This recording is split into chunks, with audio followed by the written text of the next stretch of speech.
Good evening, everyone. I'm David Marin with the League of Women Voters. Thank you all for coming out tonight to hear from these two candidates for the Assembly District 42. There is a third candidate, Rocky Rhodes, but he was unable to be here this evening.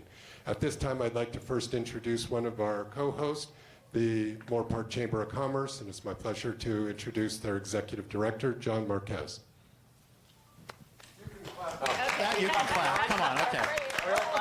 Sorry, John. There you go. So, and our next speaker too, you have to clap for her also. So, good evening, everyone. Like David said, I'm John Marquez. I'm the CEO of the Moore Park Chamber of Commerce. And on behalf of the Chamber Board, our volunteers, and our members, thank you all for being here tonight. This is such an important event. We're really glad you're really taking an interest in what's going on in your community. So, thank you all for being here. A couple things I want to introduce. First, we have a couple of our elected officials here. So joining us today is our Mayor, Chris Enegren. Yes. And our Councilwoman, Renee Delgado. So. I'd like to thank the League of Women Voters and David Marin for helping co-host this event tonight. So we really appreciate everything they're doing, not only for the city of Moore Park, but throughout Ventura County. So we really thank them for what they are doing for our communities. I want to thank the Moore Park High Street Arts Center for helping us host this event as well. So this is such a beautiful theater. There's a lot of great programs going on. So there's some literature in the back, so take a look at it. Please come and join some of the events that are going on here. Also, I'd like to thank our candidates for being here. So we really appreciate you joining us tonight, and we're looking forward to some great discussions tonight. So, and as a reminder, tonight's forum is a nonpartisan public service. The League of Women Voters does not endorse candidates or political parties, neither does the Moore Park Chamber of Commerce. So we really appreciate you all being here tonight, and thank you. And now I'd like to introduce Cheryl Collard, one of the co-presidents of the League of Women Voters. Thank you. Good evening, and thank you, John. You took all my words. It is a pleasure to be here this evening and to represent our league. We have about 200 members. We're very active in Ventura County. We were born out of the 1920s when the League of Women Voters were successful in bringing forth the right to vote with the 19th Amendment for women to have the right to vote. And our own league is about 60 years old at this point. So we have established a relationship in the county, and we look forward to doing these candidate forums, particularly when we have a nice co-sponsorship relationship as we do here in Moore Park. We'd also like to say thank you, too, to the candidates. It takes a lot to run, so thank you. Thank you for coming tonight. And with that, we also want to make sure that, again, as John's already stated, we are nonpartisan. We do not endorse a candidate. We are here to help you get educated. We hope you will ask lots of questions. There will be a team of us working in the back to collect your questions and bring them forward to David. We look forward to a good evening. And for those of you who if you may have friends, we hope you will also watch our video that will be on our website following this, which you'll hear more about. Again, thank you for coming. It's great to have so many turn out. Thank you. Okay, let's get to the main event. So the way this will work is the candidates will have 90 seconds for every question that's asked. We'll be starting off with opening statements. The candidates have a timer right here in the front, so I'll be able to cut them off when they reach the mark. We're going to do opening statements. We'll begin with Deborah. We randomly assign seats. And then Ted will go second. At the end of the evening, we'll reverse the order. Ted will go first, and then Deborah will go second. So with that, again, you just raise your hand. We'll bring you cards, and please hold the applause. So let's go ahead and start. Deborah, you have a minute, 30 seconds. And for the league, we have a couple of people up here with cards. Great. Thank you, David. Thank you, everyone, for being here. I'm Deborah Klein-Lopez. I'm Mayor Pro Tem of Agora Hills. I actually grew up in this district. I grew up at the base of the Santa Monica Mountains, proud graduate of Agora High School, go Chargers. And when I grew up and when I went to school and studied math and economics and came back to raise a family, I wanted to come right back to this beautiful area. And so my husband, who's here with me tonight, We raised our 3 kids in Agora Hills because we loved the safe neighborhoods, good schools, and wonderful, wonderful, beautiful mountains. I got very involved in the community. I ran a ballot measure that secured $27 million in stable funding for our local school district during some of the worst times of the recession. I serve on the board of the Clean Power Alliance as part of my role on City Council. I serve on the board of the Resource Conservation District of the Santa Monica Mountains, and I work to get people off the streets, out of homelessness, and into shelter for almost 20 years. I ran for City Council in 2018 for Agora Hills. I was elected on a Tuesday. We had the borderline shooting on Wednesday and the Woolsey fire on Thursday. So much of my public service has been really helping our community prepare for climate change, respond to natural disasters, make sure we have excellent communications and emergency evacuation routes, and also, like I said, working on the Clean Power Alliance, which is our energy company, to provide cleaner energy and reduce our climate footprint. I'm running for this seat because I think I'm the one who can hit the ground running. I'm out of time. I'm sure we'll talk more. Thank you. And by the way, for my league friends, I'll take a couple of questions up here. So with that, let's introduce our second candidate, Ted Nordblum. You have 90 seconds. Thank you, David. Thank you, League of Women Voters. I appreciate this opportunity.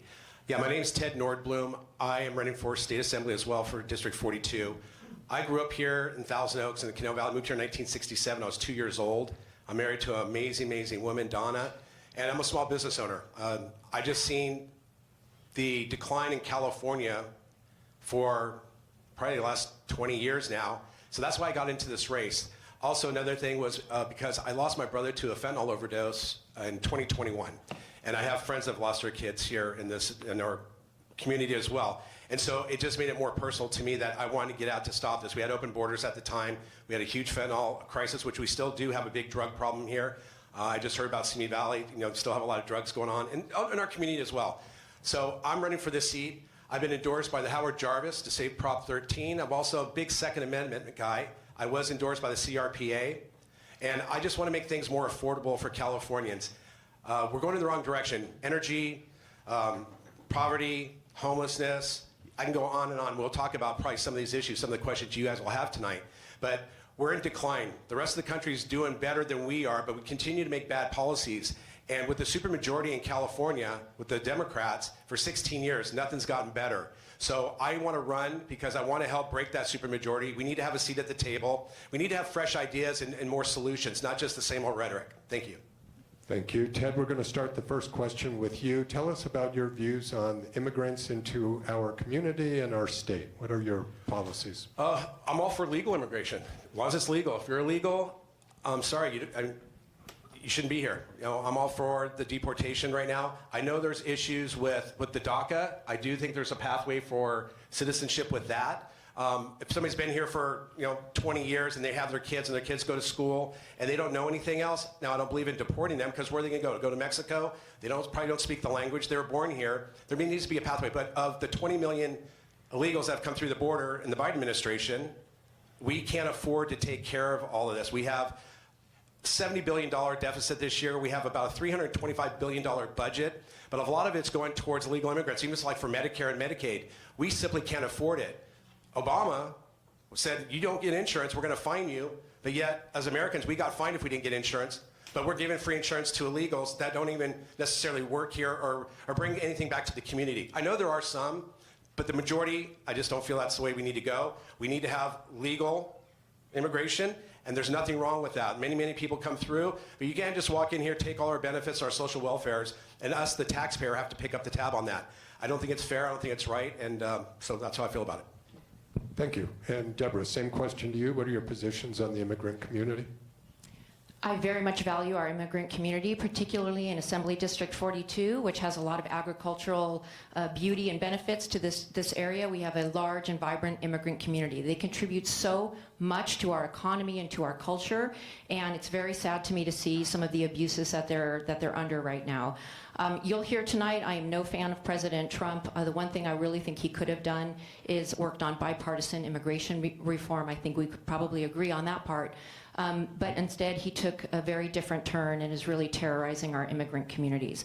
I do believe that immigrants deserve to live with respect and with a path, and be unafraid to go to school and work, shopping, and be able to call first responders without fear of deportation. So I am also looking for solutions on the federal level to work with our federal representatives for some truly bipartisan immigration reform. But in the meantime, I do not want to terrorize our immigrant neighbors who have just given so much to our community and deserve our respect. Thank you, Deborah. We'll start with you on the next question. As everyone knows, the Supreme Court has ruled that abortion access is really now at the state level, not the federal level. So what is your position? Where do you stand on a woman's right to access abortion care here in California? Thank you. I'm 100% behind a woman's right to choose. I'm very, very proud to be endorsed by both Planned Parenthood and Reproductive Freedom for All. I am very much a believer that women and everyone in general has a right to body autonomy. I don't think government should be in our healthcare decisions. I'm very happy that the state of California has enshrined the right to abortion in its state constitution. I fear that other states are going in the opposite direction, and I certainly fear for women who are putting their lives at risk when they don't have access to safe care. So I'm very much in favor of making sure that we maintain right to bodily autonomy, and I think you'll see with my endorsements that I will stand up for that in the state assembly as well.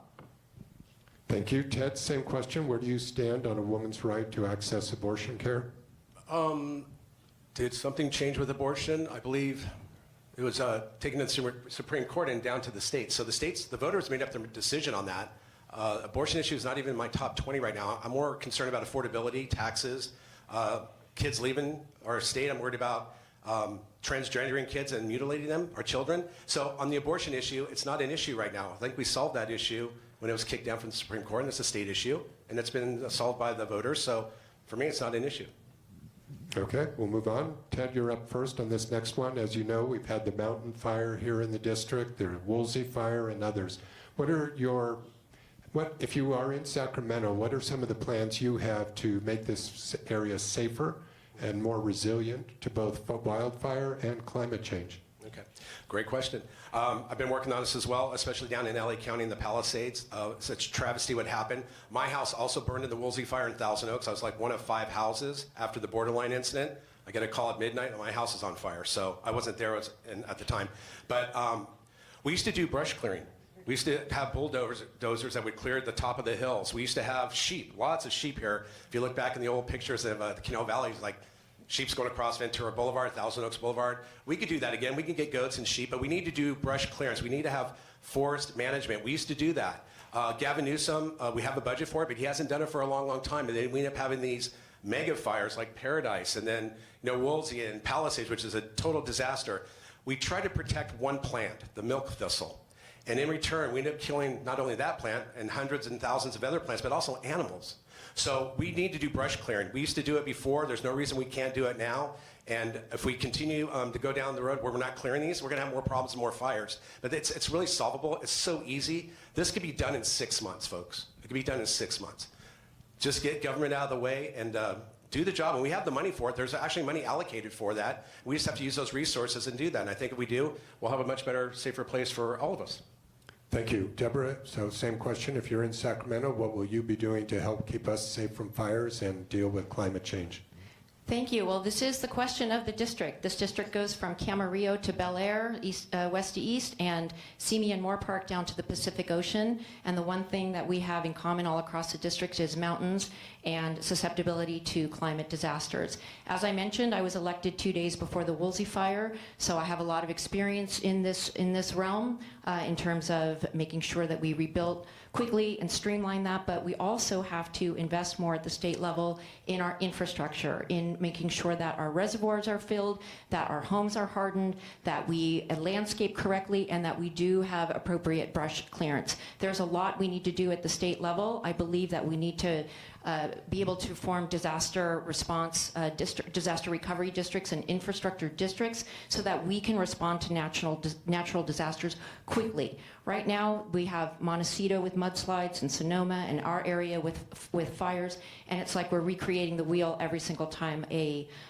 disaster comes through. We need to be nimble. We need to be ready to respond to these disasters with funding, with materials, with labor, so that people can rebuild their homes quickly and rebuild their communities quickly. I think the state plays a big role in making sure that we give them the resources to do so. Thank you. We'll start with you on the next question. It's sort of two questions in a way. It is, what is your position on AB 1955? The author of this question notes that AB 1955 states that teachers do not have to notify parents if the child wants to change gender. So do you believe children have a right to privacy? What is your views or your position on AB 1955? Thank you. I think it's really important that people understand that sometimes children that are going through these questions in their lives often have unsupportive families. And so I don't think it's government's role, and I don't think it's teachers' role to out people or to make sure that they get involved in their students' personal lives. So I don't think that teachers need to be in telling parents what's happening when they're going through these really difficult times. I know that this passed the legislature last year, and I believe there were some court rulings that are going back and forth. But ultimately, we have to make sure that our children in schools feel safe. Sometimes school is the safe place. Sometimes home is not the safe place. And so we need to make sure that children have the ability to confide in people whom they trust without worrying that it's going to come back and put them in an unsafe environment. So I do agree that students and teachers have this important bond, if a student does not want a teacher to share that with a parent, then that's the right of the student to ask that for that request. Okay, thank you. Ted, same question to you. Your position on AB 1955, and do you want me to reread the... Yes, please. Sure. AB 1955 states that teachers do not have to notify parents if the child wants to change gender. So do you believe the child has a right to privacy? What's your position on this rule? I don't believe that teachers have the right. I don't believe that children have the right to privacy at such a young age. They don't know what they're going to be yet. They haven't developed enough. They don't have the maturity and the responsibility to make those decisions. So it's totally up to the parents. Hiding anything from a parent is wrong, in my opinion. The parent raises the child, not the state. The state doesn't get to make decisions on what's good for the child. That's the parent's role only. And it should never even come up. Some of these policies that the legislature comes up with just baffles my mind sometimes. It just doesn't make sense that we even have to have policy to determine whether the child's allowed to privacy to transition. I have a transgender nephew, but he waited till he was 18. It was her, Amanda, now she's Tyler. And a great kid. I have nothing against that. But the parents made the decision and talked to him and go, you have to wait till you're 18 years old to make sure that's what you want to do. And when she turned 18, that's what she wanted to do, and did everything, did the blockers, did it all, and it's great. He's a good kid. He's like an animal veterinarian, physician. But I don't think he could have made that decision at 15 or 14, because you don't know what you're doing. I don't know what I did at 13. 13 to 15, totally different person. 15, 18, I was a totally different person. And many of us are that way. I believe in protecting the kids, first of all. And it's up to, like I said, it's not up to the state to make these determinations. And I wish they would leave the kids alone, because that's what we're here for, to protect our kids. Thank you. Okay, we'll start with you on the next one. Again, audience, thank you for holding your applause. So, Ted, many in Ventura County would like to upgrade their homes and businesses to solar energy and other renewable power sources. So, a lot of people complain about the red tape, regulations, but tell us broadly, what is your position on permitting reforms to make it easier for people to do this, and your views about renewable energy? I'm all for renewable energy. I'm all for solar. I think we should go nuclear on a lot of stuff here in the state. We do have an infrastructure problem here in California. We've had for decades. Our grids, electrical grids, are only meant to last like 30, 40 years. We're going like 70, 80 years. We have water pipes here in Ventura County that are over 100 years old. We need a full infrastructure reform. We could do this and put a lot of workers, Californians back to work by doing infrastructure. We have the money for it. We just have to get rid of the waste, fraud, and abuse. But I'm all for solar. I'm all for renewable energy, but it has to be effective. For example, we were told you can't have electric cars by 2030, no more gasoline cars. Well, it just doesn't work. You have to have an alternative. You have to have a plan. You just can't just go, we're going to cut it off, and then, that's it. It doesn't work that way. I'm all for growing, for progression, but you have to have a plan. I don't mind electric cars, but the batteries don't last that long. They're getting longer durations, and that's helping out. Solar panels are fine. A lot of them don't work after a while, and they have to take them down. I don't know about the rebates now, if they still get rebates in California. I heard that was kind of taken away. My house, I can't get solar because the way the sun is, it blocks. I can't get it on my roof at all. It just doesn't work. But I'm all for other sources of course, of energy. But it has to be smart, and it has to be also inexpensive for all of us, for working families, for blue-collar workers, for every Californian here. We can't be embedded with higher utility bills and more taxes on top of that and just continue to see things go this way. It's not going to work. So I am for it, but it has to be done smartly. Thank you. Deborah, same question as far as your position on trying to cut some of the red tape. Where do you stand on permitting reforms and your overall view about promoting clean energy? Thank you. This is a topic that's very close to my heart. As chair of the board of Clean Power Alliance, we are actually the largest provider of 100% renewable energy in the nation. We're a very successful energy nonprofit company, and it's really a model for how we move forward. We not only encourage solar, particularly in our member agencies, of which Moore Park is one of them, but also in particular disadvantaged communities who might have trouble getting solar, and also investing in little microgrids. So for example, the city of Agora Hills is going to be installing solar with backup batteries so that in case of power outages, we have our own microgrid out in Agora Hills for emergencies for people to come to when they need it. We absolutely need permitting reform. One of the biggest challenges of getting solar in is the wait from SCE to flip the switch and get you on the grid. I have lobbied with Clean Power Alliance not only in Sacramento, but also federally. We've gone to DC to lobby for national permitting reform. It's very difficult to pass right now with the Trump administration. They've cut many of the rebates that have allowed us to move to a greener energy, including solar and electric vehicles. And I do hope that the state of California can find a way to make up some of those incentives so that we can spur that growth. But absolutely believe in permitting reform and have had actual experience going and lobbying to make sure that we get that reform to reduce our reliance on fossil fuels.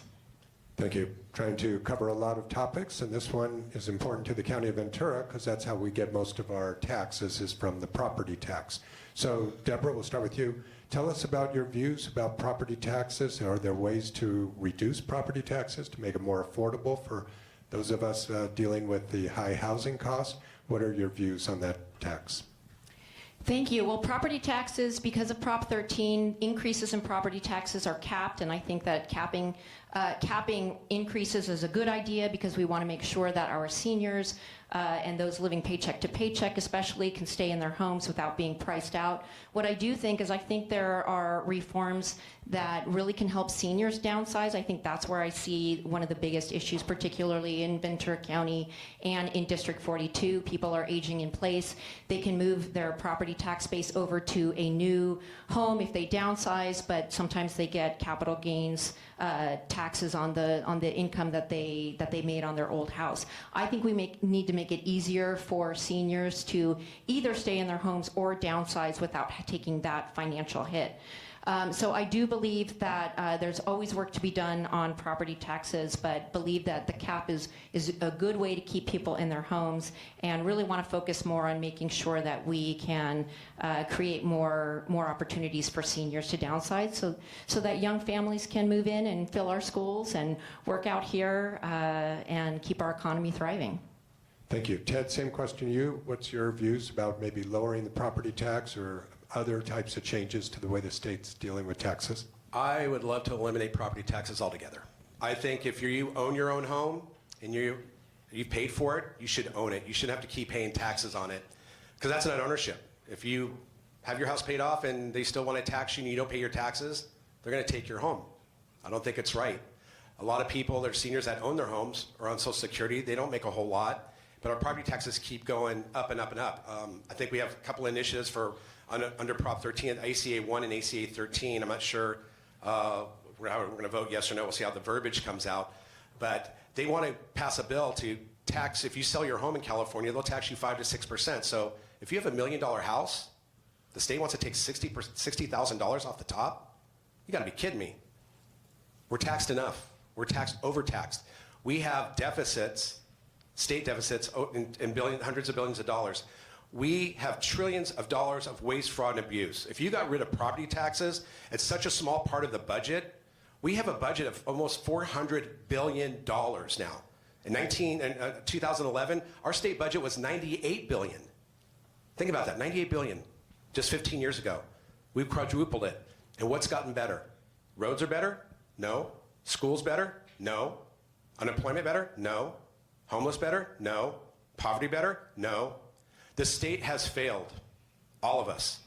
We don't need, nothing against Deborah, more Democrats in office can keep passing bad policies. We just don't need any more. We need to go a different direction. We need fresh ideas. So I am endorsed by the Howard Jarvis Group. Thank you. Got to stop you there. Ted, we're going to start the next question, and actually it's a very good segue to this. So a couple of these questions talk about politics have become so partisan. So tell us about how you would plan to work with the governor's office to be effective for your constituents. What do you plan to bring to work with both sides of the aisle? Well, unfortunately, we do have this DNR. I wish we didn't have it. I wish it wasn't so divisive right now. I think that probably you and I, it doesn't matter what party, we probably agree on 95% of the things together. We do want better schools for our kids. We do want clean water. We do want clean air. We do want just lower utilities, lower taxes. There's a lot of things. So I would work with the Democrats because I have common sense solutions. I'm just a regular American guy who has common sense. I can see what's right and wrong in front of me. And by the way, most of all of you can too. That's why the people of this community have endorsed me and support me, because I am representing them. So I would represent this district in that way. I'm not here to rule them and tell them what we're going to do.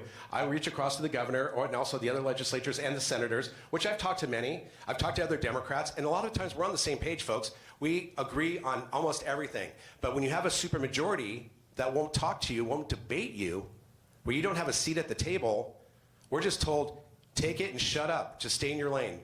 And I don't think that's right for the hardworking families of the state, and we're destroying the middle class. Now you can sit there and say, well, we're going to tax the rich more. The rich have left, folks. We've lost $1 trillion in revenue from billionaires leaving. We've lost, I think the guy from Oracle, the co-founder of Oracle, just moved out and goes, I don't want to live in a socialist state anymore. We are a socialist state if we don't have any say. And we haven't had any say for a long, long time, folks, 16 years, maybe longer. They've had a majority for 35 years, a supermajority for 16. We got to change it. Thank you. Thank you. And I guess we could all agree that the League of Women Voters does a nice job hosting these forums. So, Deborah, same question to you. I mean, politics have become so partisan. What are your plans to try and bring sides together? How would you work with the governor's office? Thank you so much. I'm very proud to have a lot of bipartisan support. I hope you do go to my website to see my long, long list of endorsements. Very proud to have built a truly bipartisan coalition. I just want to say that I have worked in a nonpartisan space for the last 15 years. I've been on the city council since 2018. That is, of course, a nonpartisan position because, as Ted mentions, we all care about wonderful schools, beautiful mountains, safe neighborhoods, good roads, parks, amenities, all of these things that we work on, we do in a nonpartisan fashion, and I'm very, very proud to have served my community at large. I also want to say that for the last 10 years, I've worked in the state legislature, in the district offices on both the state senate and the state assembly side, and that is the taxpayer side. It's not the campaign side, it's the taxpayer side. And I can't tell you how many times people would call up and say, look, I'm a Republican, I didn't vote for your Democratic boss, but I'm really having trouble with getting in touch with the unemployment office. Is there any way you can help me? And I said, of course we will help you. We are funded by taxpayer dollars, we serve the public, and I truly believe that that is what government should do. I believe that government should help everyone. I believe that's what your tax dollars is for, and I have a record of doing exactly that. So thank you. Thank you. Deborah, California, we've had a lot of problems with certain projects, things like high-speed rail. There was the EDD fraud, homelessness. We have so many issues. If you were elected, what would be your top 3 priorities? Well, fraud is definitely an issue in California, and I think as we know as individuals, it's really hard to stay on top and ahead of the fraudsters. This is a very savvy group that gets ahead of us, and California really lags. So when we do have programs like unemployment support or rent relief that we had during COVID, things like that, we have got to invest in making sure that we put some dollars into fraud control, because these, like I said before, these are taxpayer dollars. These are dollars that as a representative, and I feel this at the local level, and I would feel it even more on the state level, our job is to manage your tax dollars responsibly and judiciously. So I truly believe that we need to invest a little bit more in making sure that fraud does not get out of control. I'm very proud to be endorsed by Jackie Irwin, who is this year leading a bill on addressing hospice fraud. So I do believe that the state legislature needs to do more to address these things. I certainly look at Jackie as a mentor, and I'm thanking her for doing that. I've seen on the front lines how fraud can destroy people's lives and their credit and this and that, and I do believe that we need to do a better job, and I would be willing to invest in making sure that we're ahead of the game on that. Thank you. You have 14 seconds left. Your top 3 priorities Top 3 priorities for... for if you're elected. Oh, well, I can't do that in 14 seconds. All right, you can maybe try later. Okay, We'll give you a okay. chance. Just want to remind you. Ted, same question to you. You know, California plagued with waste, fraud, corruption, the high-speed rail. If you're elected, what would be your top 3 priorities? Oh, well, I'll continue with all of the fraud, waste, and abuse. This has been going on for decades, folks. It's just being exposed now. Like I said earlier, we've got trillions of dollars in waste, fraud, and abuse, and it's just coming out now for legislation now, and the AG said, oh, now we're going to look into it. A little too late. You've already been exposed. California, to me, is like a big Ponzi scheme. You've got these NGOs and nonprofits that the state and the legislature give billions of dollars to these daycare centers, hospice centers, and then in return, they give it back to the Democratic Party, who then fund the candidates. So we're actually funding our own destruction, our own demise. My top 3 priorities would be public safety is number 1. I've told Jim Freihoff, who has endorsed me, and also, you know, this is a big, if there's like a pizza pie, public safety is like over 40% of it. Without public safety, we don't have civilization, we have chaos. We do have a lot of that now. We have a lot of crime still continuing across our state. Prop 36, the voters passed that to criminalize, you know, people stealing. But Gavin Newsom decided, well, I'm not going to fund it. There's not enough money for it. But he did have $300 million to fund Prop 50 to gerrymander the state. So there is money out there. They just pick and choose what they want to fund. And now they got caught. They don't want to be held accountable for it. And I think we need to hold them accountable. It's our responsibility. It's our duty. That's why I'm running. I want to expose this and continue to expose it until we fix this state and give all of you guys a tax break. We don't need $400 billion to run this state. That's ridiculous. Thank you. All right, Ted, we're going to start with you on the next question. And we've got a lot of cards here on immigration, so I'll cover what we can. So first of all, they point out that with immigration, that we have a lot of important employees working in the county, farming and other industries. So it seems like the 2 parties have never been able to fix this problem. This person is even on Medicare, and they say in their lifetime it's never been solved. You've talked about pathways for people who came here, but what if somebody has been here for many, many years, raised family, they contribute to our community? And also, if you have time, tell us about your thoughts with ICE. Should the state cooperate, and why? So, ICE, should we cooperate, and why?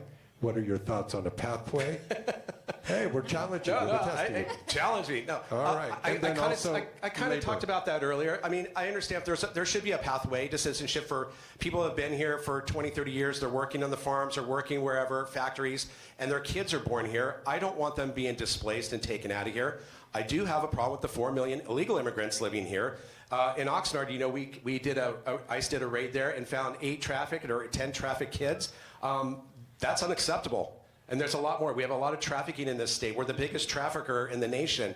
And to me, let's save the children. It breaks my heart. There's so many kids out there that are abused and being killed.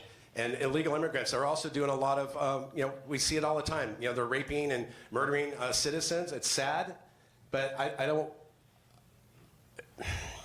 it's just not right. It's not fair that American citizens have to pay the bill and pick up for everybody else, and there's no accountability. There's no justice system either. These people are not going to jail for their crimes, and I worry about the kids. It all comes back. Now, as far as ICE, I fully support ICE, and I think I wish our local sheriffs could actually assist them, like with SB 54, but that was, you know, they're not allowed to. The local police here cannot help them.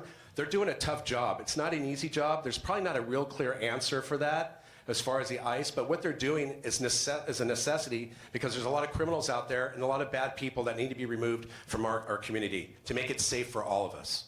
That's the bottom line, folks. Thank you, Ted. I'm going to ask you to please hold the applause.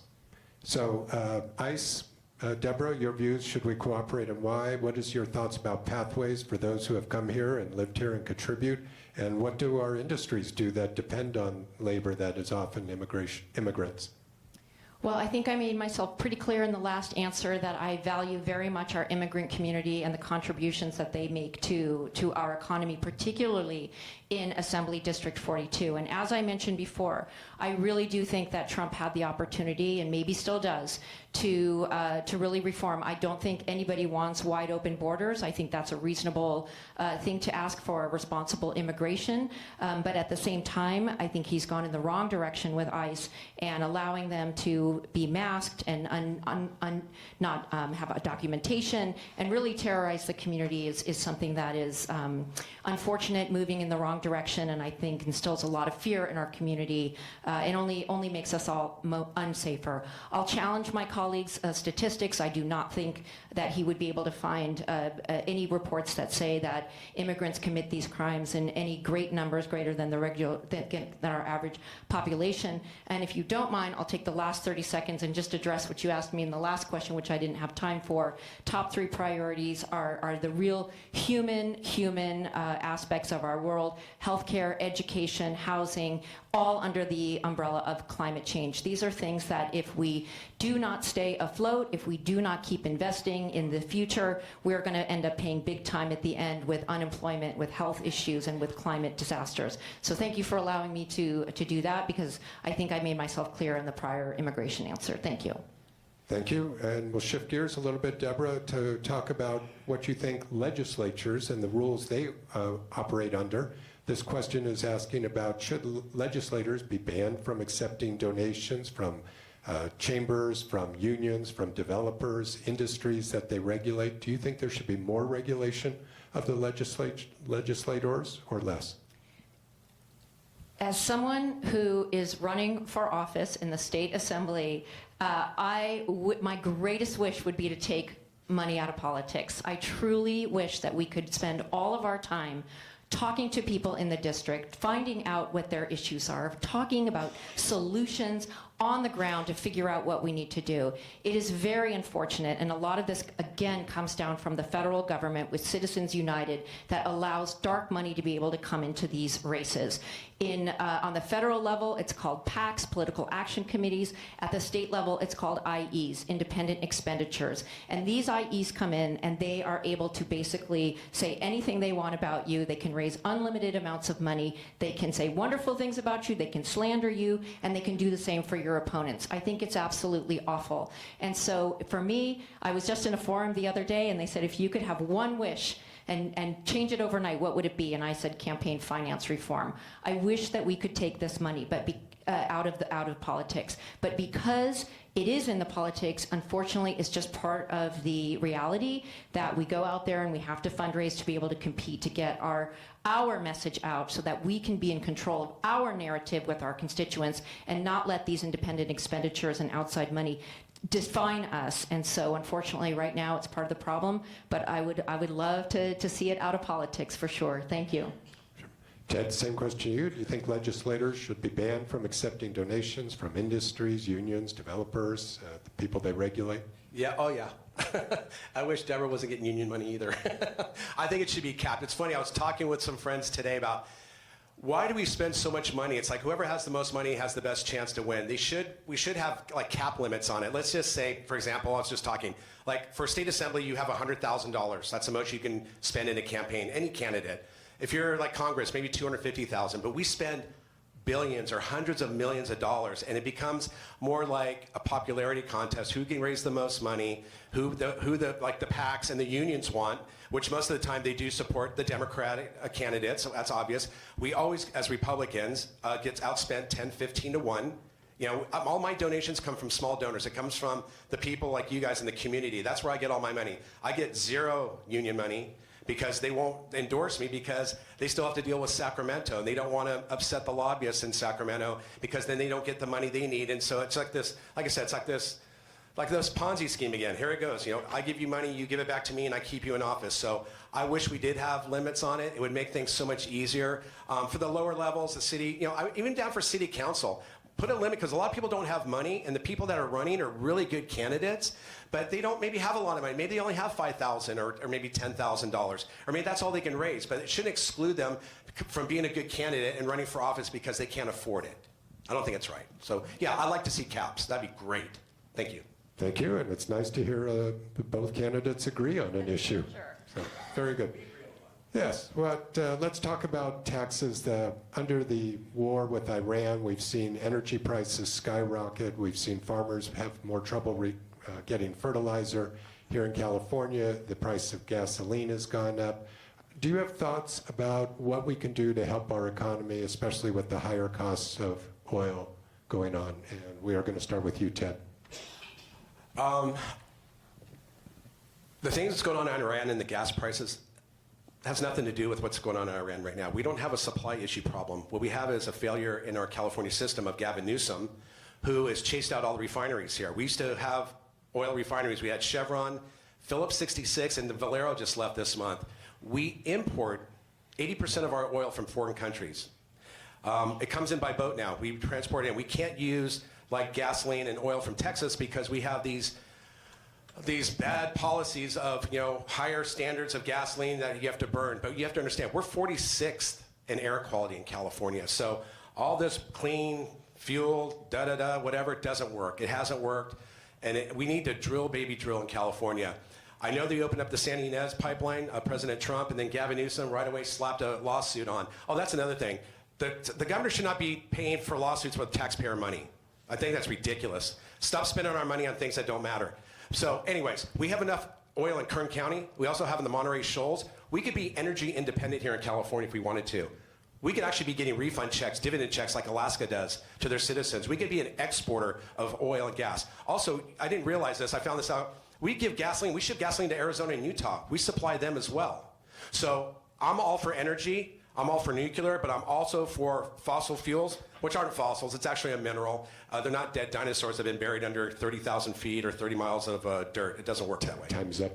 Deborah, same question to you about the burdens people are feeling with the higher price of gasoline and other things going on in the economy. Share with us your thoughts about reform of the gas taxes and also dealing with economy issues.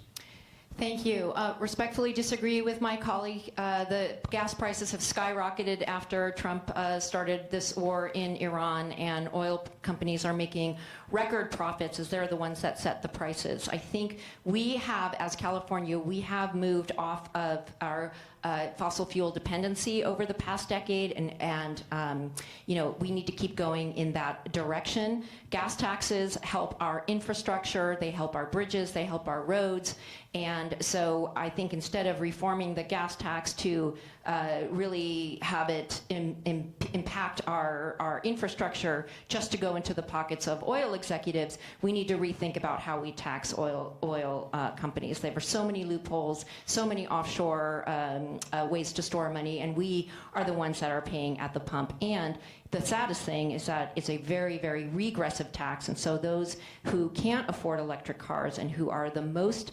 susceptible to driving very long distances to work are the ones that are paying the most. And so this is absolutely a result of the war in Iran, but I'm very wary to be taking taxes away from our infrastructure and our projects to keep lining oil industry executives' pockets. And so to me, the answer is always to keep increasing the grid, to keep reducing our reliance on fossil fuels, which will reduce our reliance on these foreign wars.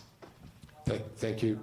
Deborah, we're going to start with you on the next question, and we're pretty much going to be out of time. So Deborah, if you are elected, what are the committees that you would seek to be on and why? Well, I certainly would love to serve on the Utilities and Energy Committee. I think you've noticed that about me so far. I've got a lot of experience in moving our energy needs in the right direction.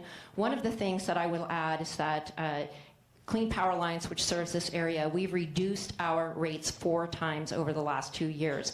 But you have not felt this on your bill because Edison is the one that's delivering the energy and they keep raising their prices. There's a lot that we can do on the Utilities and Energy Committee to be part of the distribution process so that we can deliver energy to you without the profits layered on. I would love to serve on the health committee. I think healthcare and the cuts in healthcare that are coming down from the federal government are some of the most egregious cuts in history, in American history, biggest redistribution of wealth that we've ever seen, and we are going to be having a lot of people, not only in California, but particularly in Ventura County, suffering from the cuts that are coming down in the healthcare space. So I would love to serve on the healthcare committee, and then certainly education. I believe it truly is the path for everyone, particularly those who are trying to get out of poverty, who really want to make a better life for themselves. There's a lot I've done in the space of education and funding. We need to make it more stable, not so boom and bust. And so I would love to serve on that committee as well. Thank you. Thank you. Ted, same question to you. If you're elected, what committees would you like to be on and why? Public safety is like my number one thing, so I'd want to be on that committee to continue to make Ventura County one of the safest cities in the state and also in the country. I think that's one of the most important things. Like I said, without public safety, you don't have a civilization, you don't have society, you have chaos. I would love to be also on the insurance part of it as well, because the insurance, they've all left California because they can't compete, because we continue just to chase businesses out of here. We chased over 789 corporations have left California. They've moved their headquarters.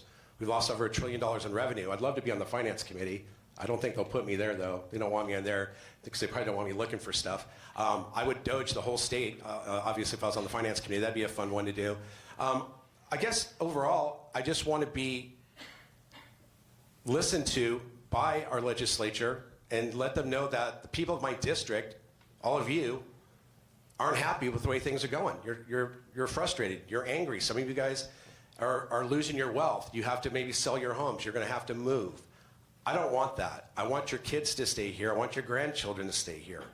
I want more water reform. We haven't built a new reservoir since 1980, and when we had 26 million people, we've got 39 million people, but we don't have more water reserves. So what's wrong with that? The Palisades doesn't. They can't even fill that up as well.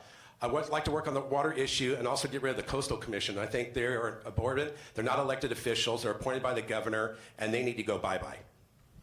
Thank you very much. We're going to start our closing statements in just a moment, but how about a round of applause for both of them?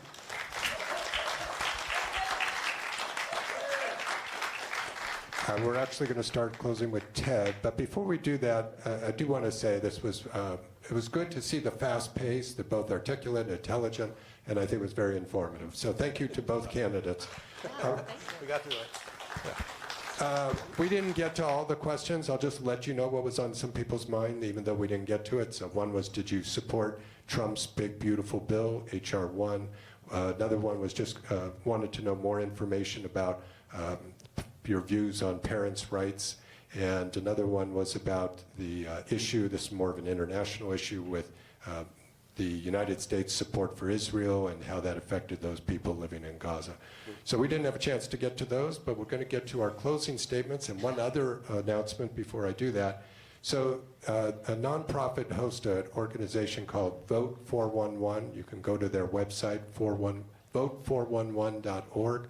Both candidates have put information up there. It's a great way for all candidates to put up some of their positions. So whether it's this race or any other, you may want to look for vote411.org. And I believe there are bookmarks out front if you want to grab one. It's nonpartisan. So with that, Ted, it's your chance. You have 1.5 minutes for your closing statement. Thank you. I just want you to know that I'm doing this because I care. I want to help you. I want to help all of us. And I'm an America First, fiscal conservative, just a normal American small business owner who got into this because nobody else was going to stand up and fight for you. And I want to fight for you. I believe in California can be the Golden State again. But I think the pendulum's been so far one way. We need to get back to center. And I think all of you understand that and see it. You see it at the grocery stores. You see it at the gas pumps. You see it on your taxes. About utilities. Yeah, my utility bill went up 30% from the month to last month. I just freaked out. I actually called and said, what happened? They're raising utility bills again. Water rates are going to go up 6 to 9% over the next 6 years because I'm on the water board for District 38. There's a lot of things we need to do here. We need infrastructure. We need water. We need energy. But we also have to take care of our children. If we don't take care of our children, what are we doing this for? They need to get a proper education, and they haven't had that. We rank like 42nd in the nation. Mississippi and Illinois have better schooling than we do. We have like 1 out of every 3 that can read above 5th grade level. We need to fix these problems. These have been ignored for a long time, but ultimately it's about affordability and public safety for me. I want to bring prices down. I want to bring energy in, and there's ways to do it, but we need to get the foot off the neck of the people here, the government that's doing it right now in California, and just come up with common sense solutions and just make things better for everybody. So thank you, and God bless you all. Thank you. Thank you. And Deborah Klein-Lopez, it's your chance for your closing statement. Thank you so much. I'd love to take this opportunity to let you know that I am the only candidate that is endorsed by our local firefighters, by our teachers, by our nurses, by the Sierra Club, by Planned Parenthood, by women's groups, by dozens of local electeds, by the incumbent Jackie Irwin. And there's a reason for that. There's a reason why I'm endorsed by such a broad range of supporters. And it's because I have the on-the-ground experience of working for this district, for this community for decades. We can complain about education, we can complain about housing and homelessness and all of these things, but there is only one candidate who's actually been on the ground working to make this area a better place. I've been involved in bringing home millions of dollars from both the state and federal government to invest in this district, and I have boots on the ground experience in all of the things that are affecting California as a whole, but this district in particular, which is highly susceptible to some of the climate issues going on. Climate, housing, education, homelessness, healthcare, all of these things I have actual experience in helping to make the community better. So I think that's reflected in the many people who are supporting me. I would be very honored to have your support as well. I've got lots of literature outside. I hope you stay in touch. I want to thank my colleague next to me for being such a wonderful competitor over here, and thank you to you, and have a good night. Thank you. Okay, let it go. Let's give them a round of applause.